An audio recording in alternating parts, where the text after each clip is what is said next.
میرے نبی کریم علیہ الصلوۃ والسلام کی صفائی کا، نفاست کا، حضور کے حسن کا، ظاہری حسن کا جو اللہ نے دیا تھا، اس کا حال یہ ہے کہ رب فرماتا ہے وَالضُّحَىٰ وَاللَّيْلِ إِذَا سَجَىٰ، محبوب تیرے چمکتے ہوئے چہرے کی بھی قسم ہو، اور جب اس کے گرد زلفیں چھا جاتی ہیں مجھے اس کی بھی قسم ہو۔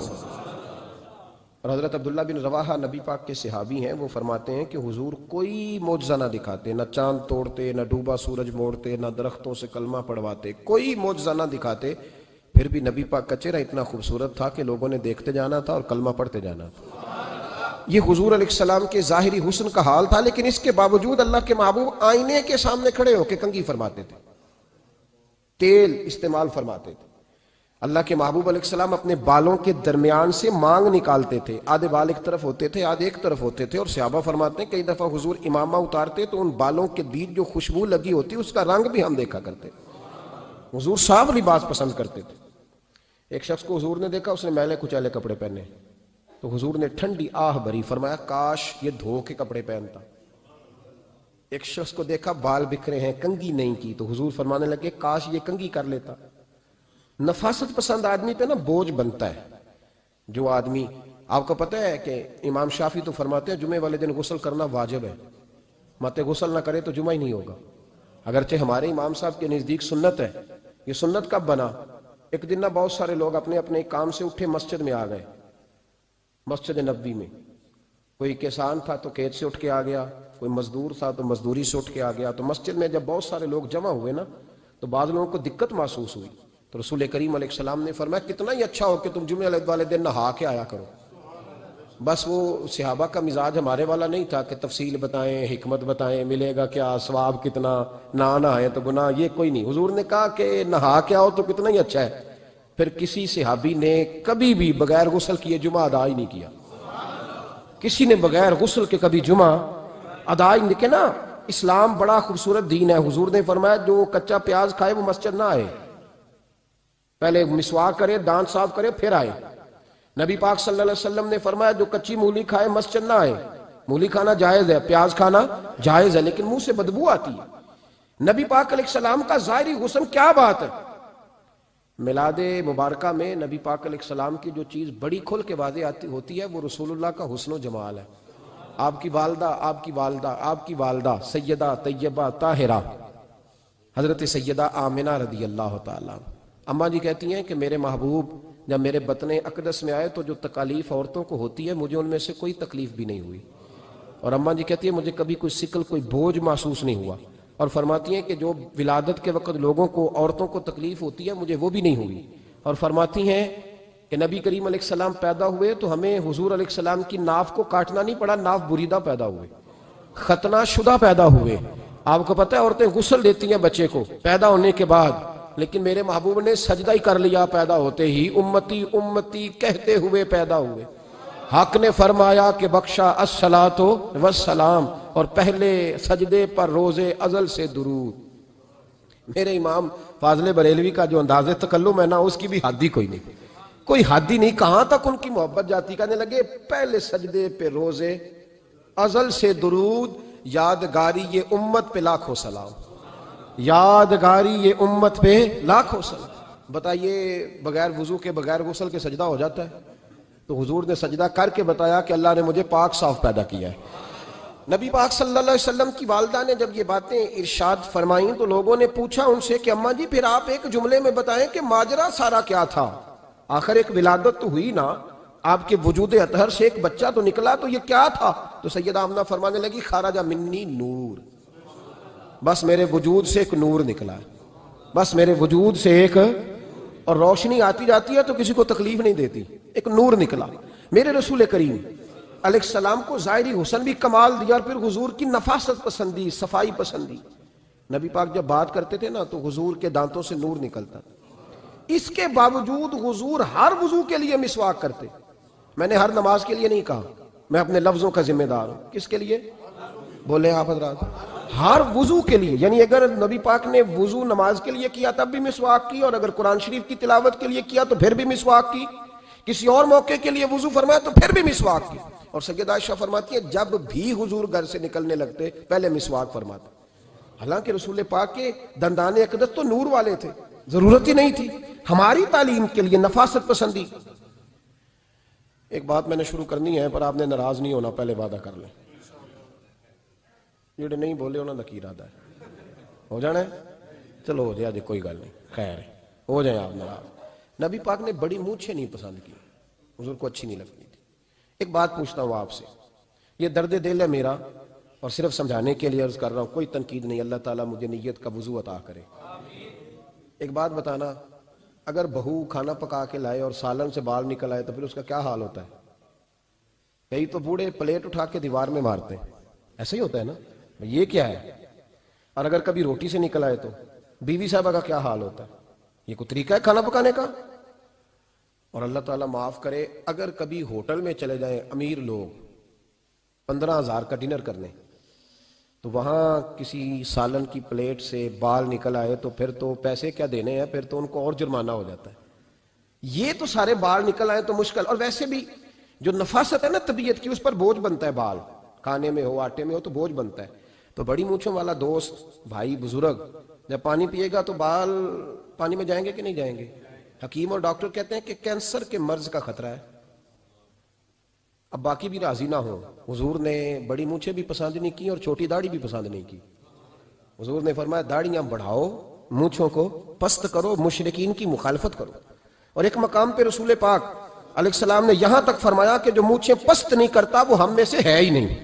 اتنے سخت لفظ. ایک صحابی تھے، آپ یقین کریں نا، کئی دفعہ دوستوں کو کہنا پڑتا ہے اور کئی دفعہ نا مجھے محسوس ہوتا ہے کہ یار ہم روز ہی کہتے ہیں، لیکن کہتے پتہ کیوں ہے کہ بوجھ بنتا ہے وہ بندہ جو اس طرح کی تباہ کے ساتھ آتا ہے، جو حضور نے پسند نہیں کیا.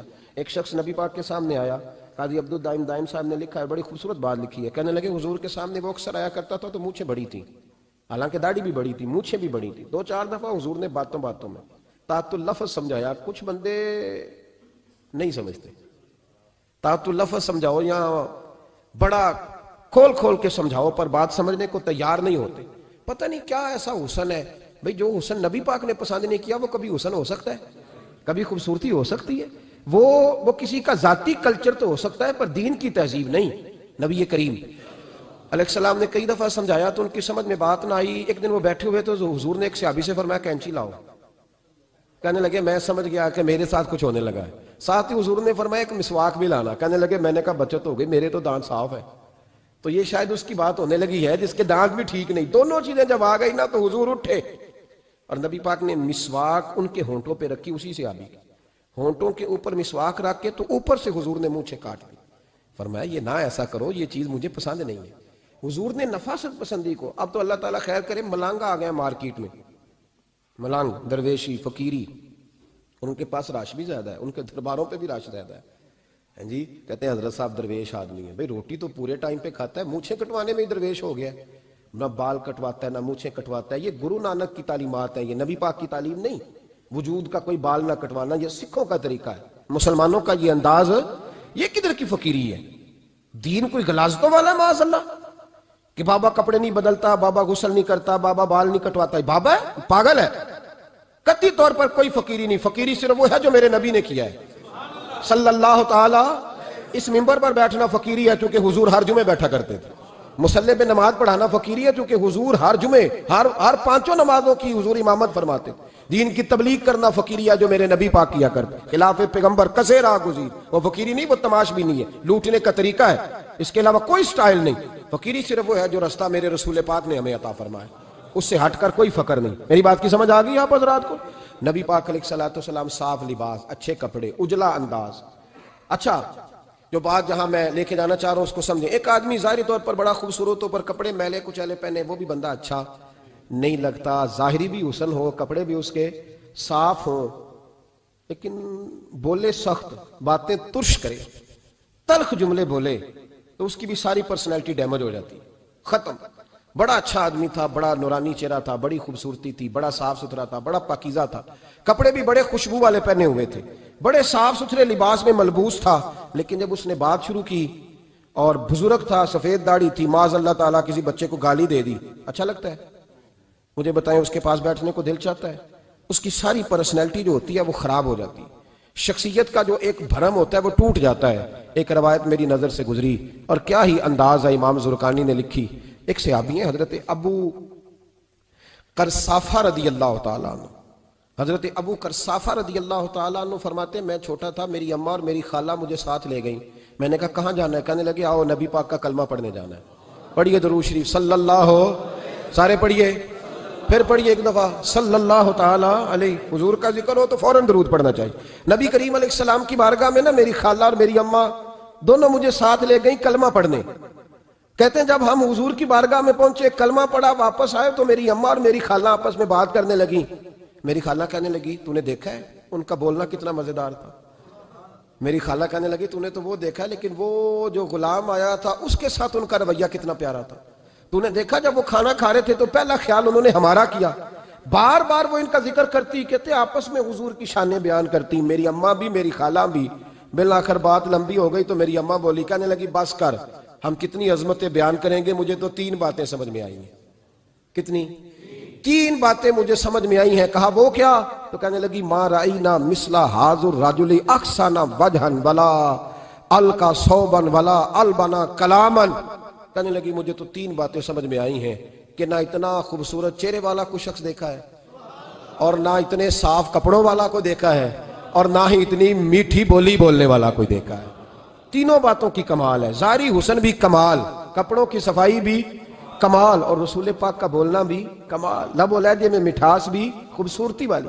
یہ اصل حسن ہے کہ ظاہراً بھی انسان بڑا منزہ ہو، باطناً بھی بڑا صاف ستھرا ہو. میرے رسول پاک علیہ السلام کا طریقہ مبارکہ پتہ کیا تھا؟ حضور صلی اللہ تعالیٰ علیہ وآلہ وسلم جب مسجد میں نماز پڑھ لیتے تو حضرت جعفہ رضی اللہ تعالیٰ عنہ فرماتے، بخاری کی حدیث ہے، فرماتے ہیں میں مدینہ شریف میں آیا تو حضور نماز پڑھ لیتے تو صحابہ نبی پاک کے پاس آتے اور حضور کا دست مبارک پکڑ کے پہلے چومتے پھر چہروں پہ ملتے، پہلے چومتے پھر چہروں پر. نبی پاک کے صحابہ حضور کے قدم بھی چوما کرتے، قدموں میں جھکا کرتے تھے. یہ تو بھائی اس وقت پتہ چلتا ہے جب کسی سے پیار ہو جاتا ہے، جب کسی بندے سے. میں اکثر مثال دیا کرتا ہوں اکثر کہ کسی کا بچہ پیشاب کرے تو کہہ آتی ہے، الٹی آتی ہے، لیکن اپنا بچہ بالوں میں بھی کر دیتا ہے، پھر کوئی کہہ نہیں آتی چونکہ اپنا ہے نا، پیار ہو گیا نا. اب وہ کیفیت جب کسی سے محبت ہو جاتی ہے نا تو کچھ چیزیں صرف سمجھنے کی نہیں، کچھ چیزیں ایسی ہوتی ہیں جو محسوس کرنے والی ہوتی. اس نے کہا تھا عشق ایک ڈھونگ ہے، میں نے کہا تجھے عشق ہو خدا کرے، پھر کوئی تجھے اس سے جدا کرے، تو اسے تسبیحوں پہ پڑھا کرے، تو اسی کا نام جپا کرے، تو گلی گلی پھرا کرے، پھر میں کہوں کہ عشق ایک ڈھونگ ہے اور تو نہیں کہا کرے.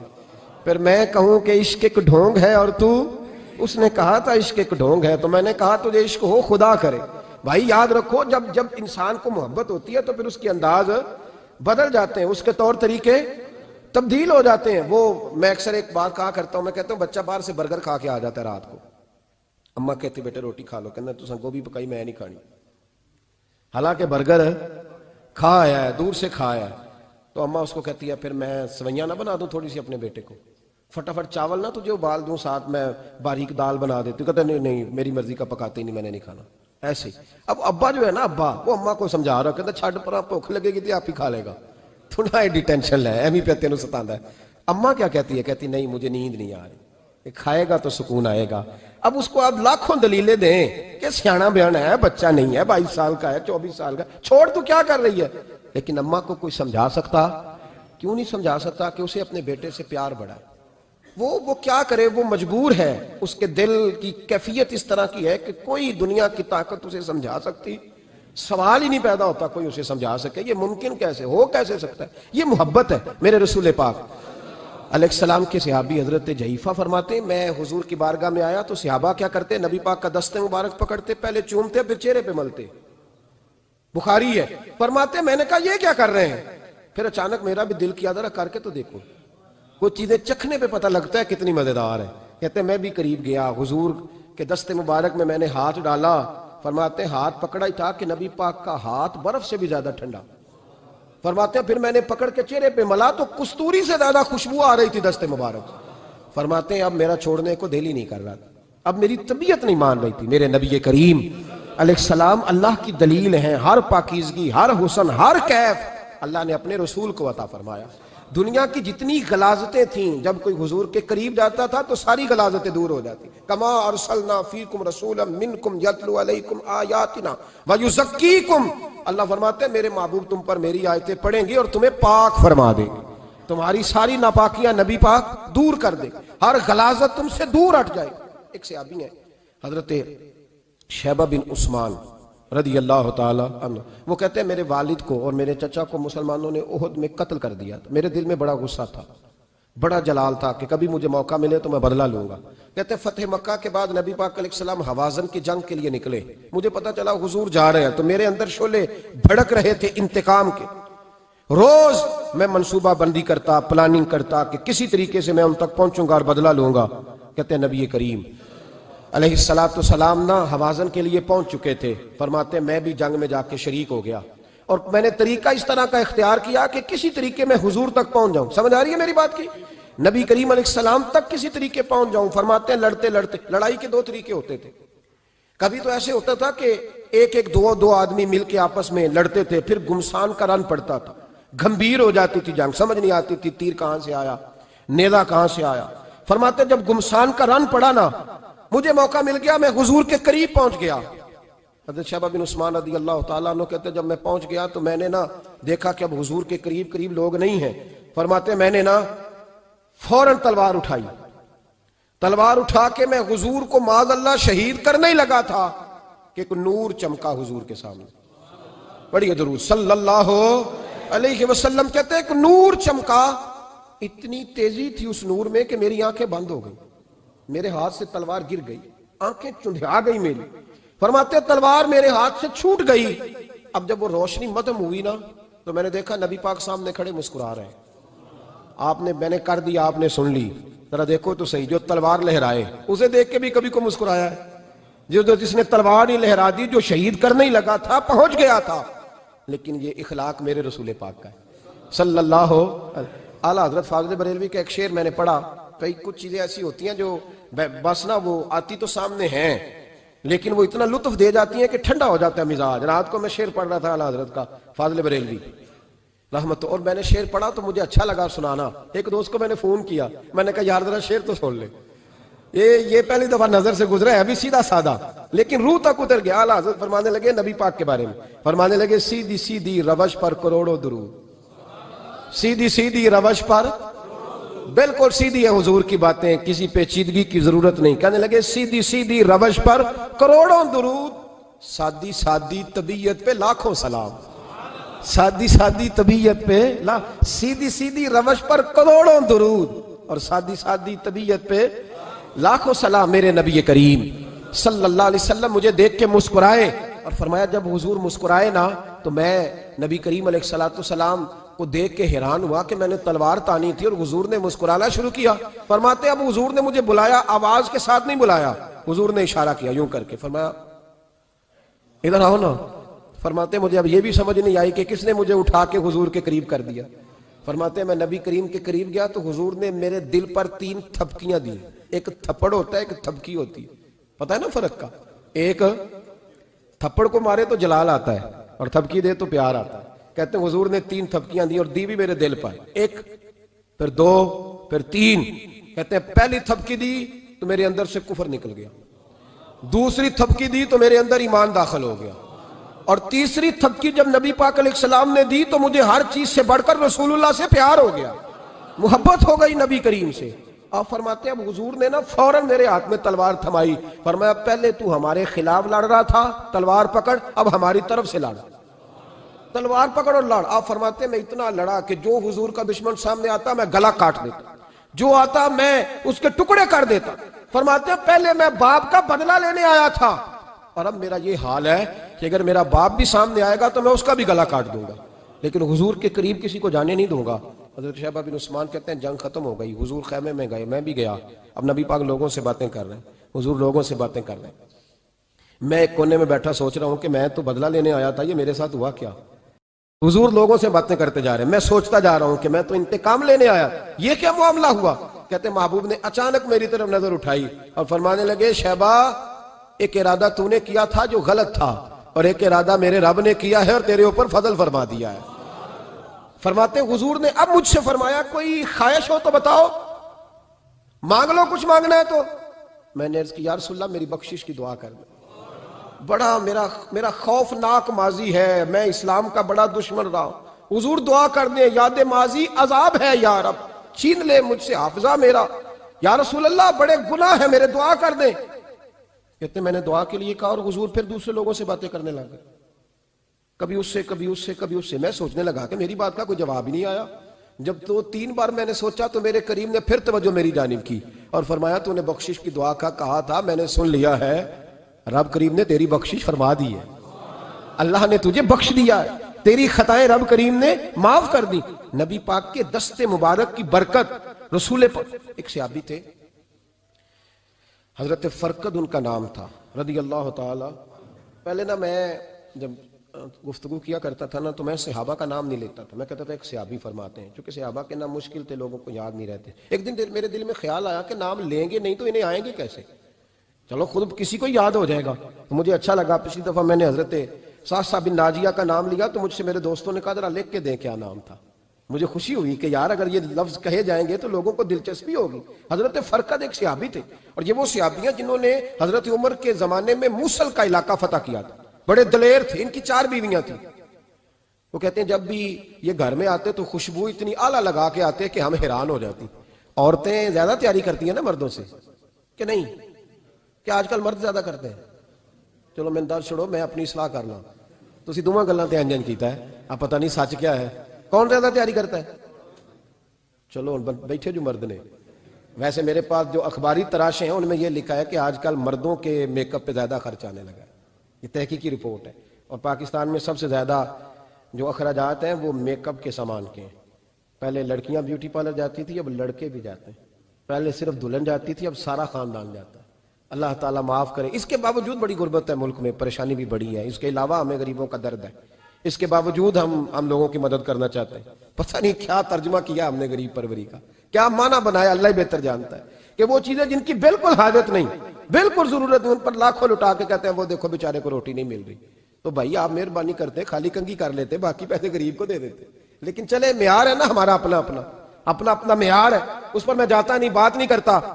نبی کریم علیہ السلام کے صحابی، ان کی ازواج کہتی ہیں کہ اب عورتیں زیادہ تیاری کیا کرتی تھی، لیکن وہ جب گھر آتے نا تو اتنی خوشبو لگاتے، کہتی ہم چاروں مل کے کوشش کرنے لگی، ڈھونڈنے لگی کہ وہ خوشبو کا پتہ کریں جو یہ لگاتا ہے۔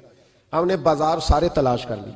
عرب کے اندر آج بھی خوشبو کا بڑا شوق ہے اور بڑی مہنگی خوشبو ملتی ہے، کبھی آپ بازار جائیں، کہتی ساری خوشبوئیں لگا لی، تھک گئیں۔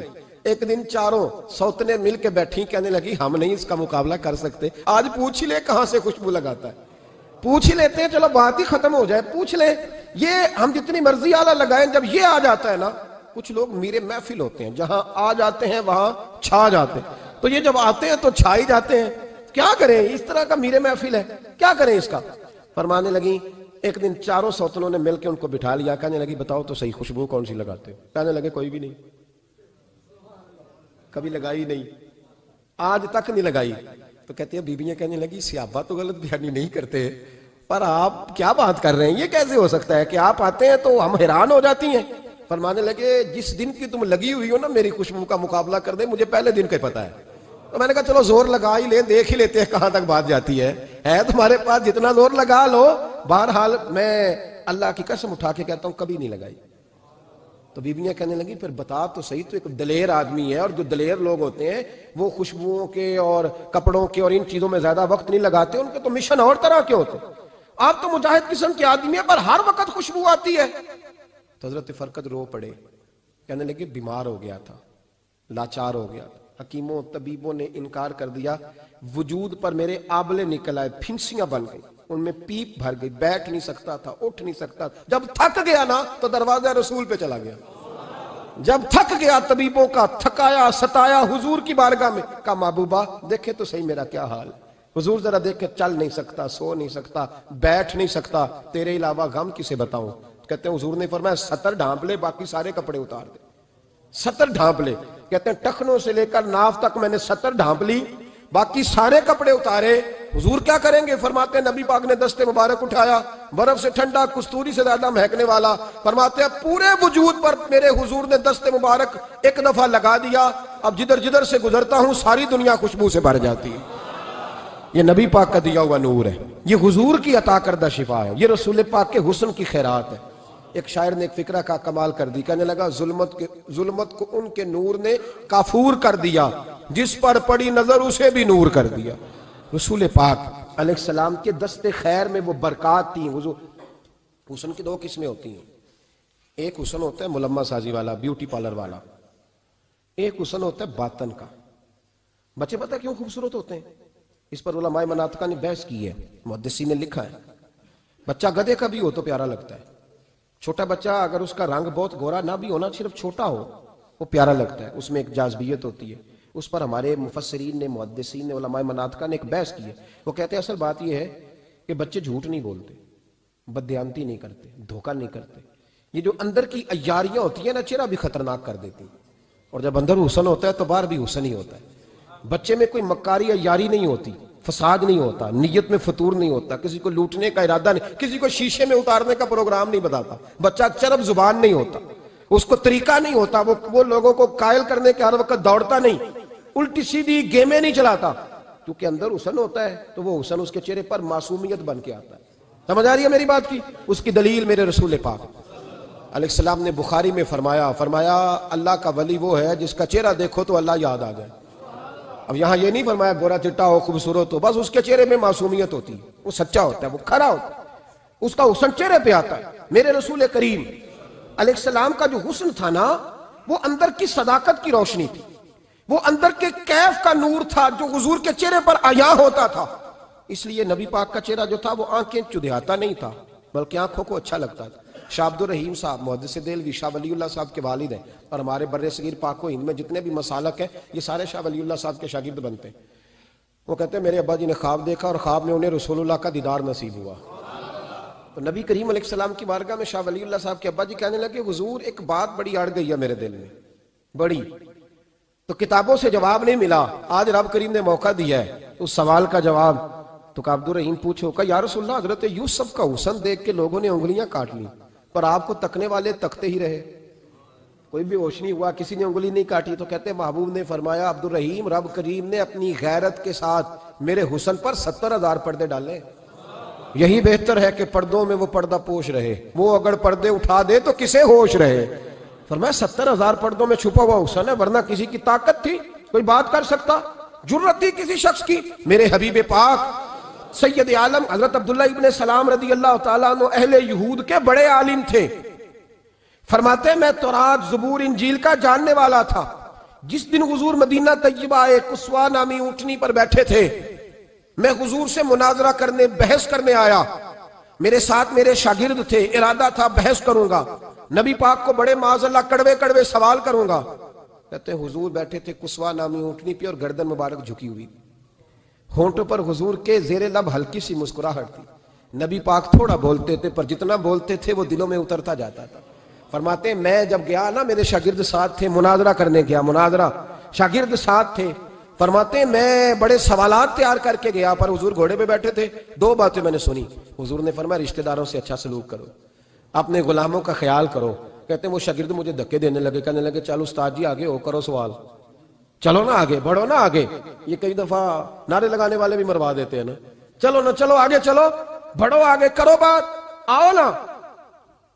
کہتے ہیں میں ذرا آگے بڑھا، دھکا دیا انہوں نے۔ فرماتے ہیں میں آگے بڑھا اور میں نے قریب محبوب کے قریب جا کے کہا حضور مجھے کلمہ پڑھا دے، میں مسلمان ہونے آیا ہوں۔ یعنی عام آدمی تو قائل ہو جاتا ہے عالم اور تورات زبور انجیل کا جاننے والا، حضور کلمہ پڑھائیں۔ کہتے ہیں میں واپس آیا نا کلمہ پڑھ کے، تو شاگرد کہنے لگے استاد جی آپ تو مناظرہ کرنے آئے تھے، یہ کیا ہوا؟ تو یہ لفظ ہے حضرت عبداللہ ابن سلام کے، فرمانے لگے تم نے نبی پاک کا چہرہ نہیں دیکھا، ان کی آنکھوں کی روشنی نہیں دیکھی، تم نے چہرے کی معصومیت نہیں دیکھی، لب و لہجے کا وقار نہیں دیکھا؟ کتنے دنوں کے تھکے ماندے آج وہ مدینے پہنچے، پر ان کے لب و لہجے میں کوئی اکتاہٹ، کوئی تھکاوٹ، کوئی لفظوں میں جھول تم نے دیکھا ہے؟ فرمانے لگے جس کا اس طرح کا چہرہ ہوتا ہے وہ جھوٹا نہیں سچا ہوا کرتا ہے۔ میرے نبی پاک علیہ السلام کے غلام حضرت عارف بن عبداللہ رضی اللہ تعالیٰ عنہ فرماتے ہیں کلمہ پڑھنے سے پہلے ایک دفعہ ہمارا سارا قبیلہ تجارت کے لیے نکلا تھا، اور اس وقت منظر یہ ہوتا تھا کہ ہم اپنی عورتوں کو بھی ساتھ لے جاتے تھے، 6 مہینے سفر کرنا ہوتا تھا، اونٹ گھوڑے ہم بیچا کرتے تھے، عورتیں بھی ساتھ رہتی، کھاتے بھی پکاتے بھی۔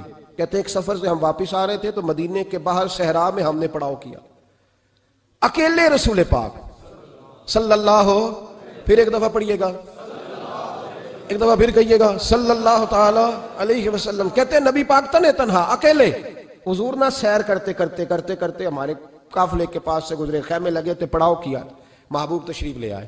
کہتے ہیں حضور سید عالم صلی اللہ تعالی وسلم تشریف لائے. کوئی قبیلے میں سے, قافلے میں سے حضور کو جانتا نہیں تھا. ایک سرخ رنگ کا اونٹ تھا ہمارے سردار کا جو بکنے سے رہ گیا تھا, بڑا خوبصورت. کہتے ہیں نبی پاک کو پسند آ گیا. حضور پوچھنے لگے تم کون ہو؟ کہا جی مسافر ہے. کہاں سے آئے ہو؟ فلاں جگہ سے آئے ہیں. کس لیے آئے ہو؟ ہم تجارت کی غرض سے نکلے. اونٹ بیچو گے؟ بیچنا ہے. کتنے کا سودا طے ہوا؟ اس نے کہا اتنے لینے, حضور نے کہا اتنے دینے ہیں. بات طے ہو گئی. کہتے ہیں لگام حضور نے پکڑی اور فرمانے لگے وہ سامنے میرا شہر ہے جس کا نام مدینہ, وہ میرا شہر ہے. میں ابھی مدینے جاتا ہوں, اپنے غلام کو بھیجتا ہوں اور تمہیں آ کے نہ قیمت دے جاتا ہے. محبوب گھوڑے کی لگام تھا, اونٹ کی لگام تھا, میں نکیل تھا, میں اونٹ تھا سرخ رنگ کا. حضور لے کے جب نکلے نا, تھوڑا سا چند قدم آگے گئے تو ان میں سے ایک شخص بولا, کہنے لگا سردار آپ سیانے لوگ ہیں, سمجھدار ہیں. اس شخص کا نام پوچھا آپ نے, قبیلہ پوچھا ہے, ایڈریس کا پتہ ہے, پتہ ہے کہاں رہتا ہے, اتنا قیمتی اونٹ دے دیا. سردار بھی کہنے لگا, سارے کہنے لگے یار ان کی باتوں میں اتنی لذت تھی, ان کے گفتار و رفتار اتنی باوقار تھی, مزیدار تھی کہ ہوش ہی کوئی نہیں رہا. بھئی ہم پرانے تاجر ہیں, کبھی اس طرح کا سودا کیا ہی نہیں جس طرح کا آج ہو گیا. اوہو واقعی کچھ نہیں یاد رہا, کوئی سمجھ نہیں آئی. وہ ابھی نظر آ رہے, ایک آدمی دوڑ کے جاؤ, دوڑ کے اور جا کر کے نا ان سے کہو, بڑی جائز بات ہے, وہ ناراض بھی نہیں ہوں گے. ان سے ایک شخص کہو کہ بھئی اونٹ دے جاؤ, پیسے لے آنا اور اپنا مال لے جانا, دوڑ کے جاؤ. ایک شخص دوڑنے لگا تو سردار کی بیوی خیمے کے اندر تھی, پردے کے پیچھے سے بولی, کہنے لگی خبردار کوئی پیچھے نہ جائے, اگر پیسے مل گئے تو ٹھیک ہے, نہ ملے تو میں دے دوں گی, کوئی پیچھے نہ, کوئی نہ جائے پیچھے. سردار کہنے لگا تو جانتی ہے؟ کہنے لگی نہیں. کہا گارنٹی کیوں دے رہی ہے؟ تو کہنے لگی تم نے ان کا چہرہ نہیں دیکھا, تم تو سودے کر رہے تھے, میں پردے کے پیچھے سے دیکھ رہی تھی. پیر مہر علی شاہ صاحب کو کسی نے کہا تھا نبی پاک کا حلیہ بیان کریں, بتائیں حضور کے کان مبارک کیسے تھے, آنکھیں کیسی تھی, ناک مبارک کیسی تھی, بینی مبارک کیسی تھی. تو پیر مہر علی شاہ صاحب کہنے لگے کوئی مثل نہیں ڈھولن دی. کہنے لگے مجھ سے نہیں بیان ہوتا حضور کا حلیہ, کوئی مثل نہیں ڈھولن دی. تو چپ کر مہر علی, ایتھے جا نہیں ہوں بولن دی, بس کر, تو بیان کر سکتا ہے اتنی طاقت. اعلیٰ حضرت نے کہا لم یاتی نذیر کفی ناظرن مثلے تو نشد, پیدا جانا. کہا حضور مثال تو تب آپ کی بنے گی نا, کوئی آپ کی طرح کا پیدا تو ہوگا, تبھی مثال بنے گی, تو جب ہوا ہی نہیں تو مثال کیسے بنے گی. کہنے لگی کوئی نہ جائے, نہ پیسے آئے تو میں دے دوں گی. میں تو پردے کے پیچھے سے دیکھ رہی تھی, ان کے چہرے کا وقار دیکھا, ان کی آنکھوں کی روشنی دیکھی, ان کے لفظوں کا حسن دیکھا. تم 50 باتیں کرتے تھے, وہ ایک جواب دیتے تھے, اور گنے چنے لفظ بولتے تھے. ان کی سادگی کا وقار دیکھا, جانے دو, نہ پیسے آئے تو میں دوں گی. کہتے ہیں حضور گئے, تھوڑی دیر کے بعد ایک کالے رنگ کا حبشی غلام آیا, پیسے بھی پکڑے اور اپنی چادر میں نا کھجورے باندھ کے تو پیچھے ڈالی ہوئی, اور دیہاتی لوگ پیچھے نہیں ڈال لیتے, کھجورے ڈال کے پیچھے.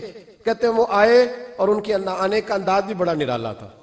کہتے ہیں وہ جھومتے جھومتے اللہ کا ذکر کرتے, اللہ الصمد کرتے پہنچ گئے, اور آگے کہنے لگے تم سے میرے نبی نے اونٹ خریدا, تم سے؟ کہا ہم سے خریدا ہے. کہنے لگے یہ تمہارے پیسے, اور پھر چادر کھول کے صحرا پہ بچھا دی. کہنے لگے یہ تمہارے پیسے, اور کھجورے کھاؤ, میرے نبی نے تحفہ بھیجا ہے, کھاؤ, حضور نے تحفہ بھیجا ہے. تو وہ سردار کی بیوی اوٹ ہٹا کے کہنے لگی, اور کالے رنگ کے حبشی غلام, انہیں کھجوریں کھلا, اور مجھے اس عزت والی ماں کا نام بتا جس کے گھر میں ایسا لال پیدا ہوا, انہیں کھجوریں کھلا, اور مجھے اس عظمت والے باپ کا نام بتا جس کے گھر میں ایسا پھول کھلا ہے, وہ قبیلہ تو بتا تو صحیح, وہ کون تھے. 2 گھڑیاں رکے ہیں پر خوشبو ہی پھیل گئی ہے, رنگ ہی بدل گیا, تار کوئی مثل نہ ڈھولن دی. تو چپ کر مہر علی, ایتھے جا نہیں ہوں بولن دی. حضرت طارق بن عبداللہ کہتے ہیں جناب بلال فرمانے لگے وہی تو اللہ کے آخری رسول ہیں, وہی تو خاتم المرسلین ہیں, وہی تو ہیں جنہیں اللہ نے ساری انسانیت کے لیے نمونہ عمل بنایا. کہتے ہیں ہم اونٹ بیچنے گئے تھے پر سارے کا سارا قبیلہ ہی مسلمان ہو گیا. نبی پاک کی حضور کے ظاہری حسن کے تذکرے ہماری اولادوں کو آنے چاہیے. ایک شعر مرحوم اعظم چشتی نے کہا تھا, کمال کر دی. کہنے لگے سمجھا نہیں ہنوز میرا عشق بے ثبات, تو کائنات حسن ہے یا حسن کائنات؟ میں آج تک سمجھ نہیں سکا. سمجھا نہیں ہنوز میرا عشق بے ثبات, تو کائنات حسن ہے یا حسن کائنات. بھائیو وہ سارے طریقے اپناؤ جو رسول پاک نے عطا فرمائے, حسن بھی نبی پاک کے طریقوں میں ہے، پاکیزگی بھی نبی پاک کے طریقوں میں ہے، بقا بھی حضور کے. اور جو چاہتا ہے نا دنیا میں سب سے خوبصورت بن جائے، نظر آئے اور اس کی خوشبو سے لوگوں کے دل ٹھنڈے ہوں، وہی طریقہ اپنائے جو میرے نبی نے عطا کیا ہے. آخر دعوانا ان الحمدللہ رب العالمین.